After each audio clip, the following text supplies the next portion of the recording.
אנחנו רוצים לצרף אלינו את דוקטור אליס פרידמן, אפידמיולוג בבריטניה. Hello and good morning. Good morning.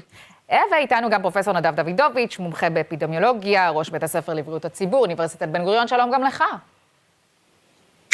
Hi, good morning. So let's start with you, Professor Friedman. Has the lockdown caused a reduction in the COVID-19 new cases? Yes, there has been a reduction from the peak in new cases. It's been quite profound. We've only had a more modest reduction in the number of cases in hospitals, and we're only just beginning to see a fall in the number of deaths. What about the hospitalization rates and cases? Yeah, so we came off the peak about 2 weeks ago, and we now expect there to be further falls, of course. אז פרופסור דוידוביץ, שמענו את הדברים האלה של פרופסור פרידמן, שאומר, כן, אנחנו רואים שם ירידה משמעותית מהשיאים שראינו בינואר, בתחילת ינואר. בישראל זה לא עובד. איך אפשר להסביר את ההבדלים האלה? אנחנו פשוט נמצאים באיזשהו דיליי אחרי אנגליה. אם דרך אגב אתם רוצים שאני אדבר באנגלית כדי שהוא יבין, אז אני... אתה יכול לדבר גם באנגלית, בטח. So I speak in English so you can also follow the discussion.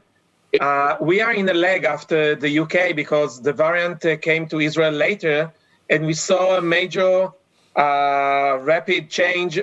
If a few weeks ago we had maybe 10 to 20% isolation that were UK variants, now we got to up to 70 to 80%.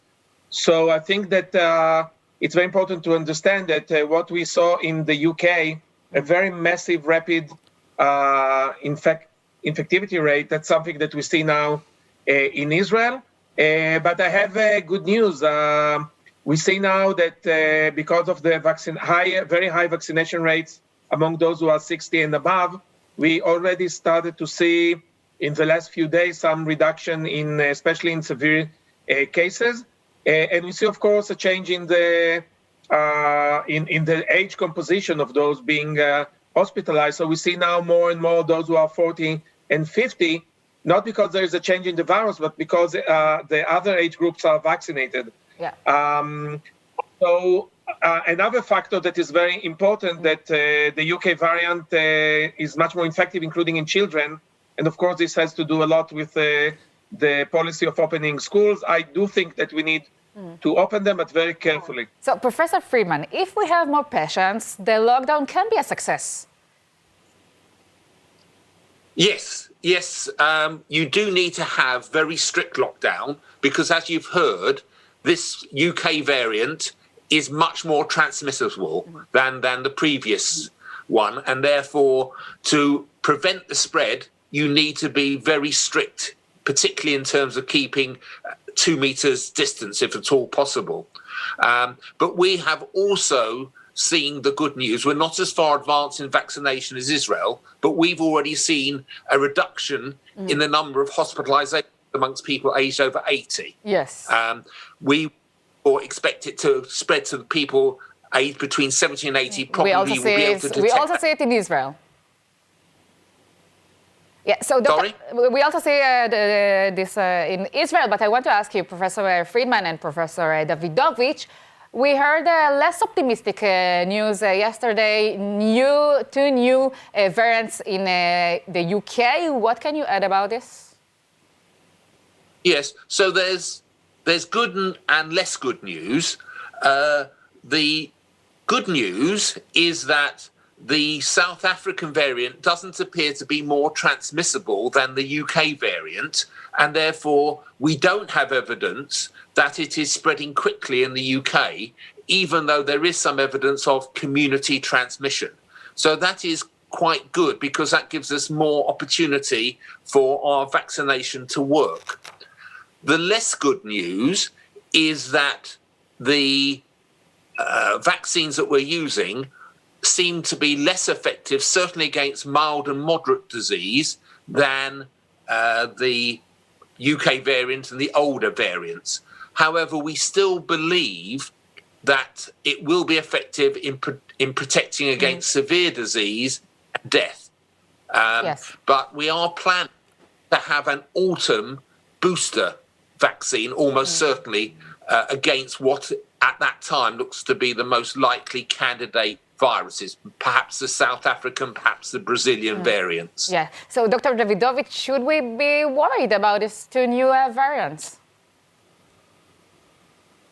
There are variants all the time. That's something that need to be under surveillance in a very consistent manner. We called the Israeli Ministry of Health and especially the Ministry of Finance to invest in genetic typing long before the corona pandemic. And I'm happy that finally we have a national program for that. I need to say that we are more fortunate than the UK because the Pfizer vaccine right now is working very well against also the UK variant that is now responsible for about 80%. I want to add something about the lockdown. It's a very simplistic discussion because it's not 1 or 0. You know, the measures we are implementing now in Israel will be considered lockdown also in the UK and other countries. And finally, there is the question of compliance of the public. I heard Professor, I heard Yuda before talking about Professor Yuda Adler about the lockdown, and I agree that there is a pandemic fatigue now, and we need to see how we are returning to some new normal. It doesn't mean that we need to open everything. It means that we need to be more sophisticated. It's not only about vaccination or lockdowns. Yes. It's also about testing. It's also about education shield, Magen Chinuch. It's also about having Ne'emanei Corona, those who are working from the community. We need a multi-layer perspective and not every time raising one magic solution. And this multi-layered system, unfortunately, sometimes it's something that Israeli culture is very hard for them to get, but this is our way to get to the new normal because we're not going to have herd immunity in the coming months because there are no vaccination for children. Okay, Professor Nadav Dawidowicz, Professor Alis Friedman, thank you so much.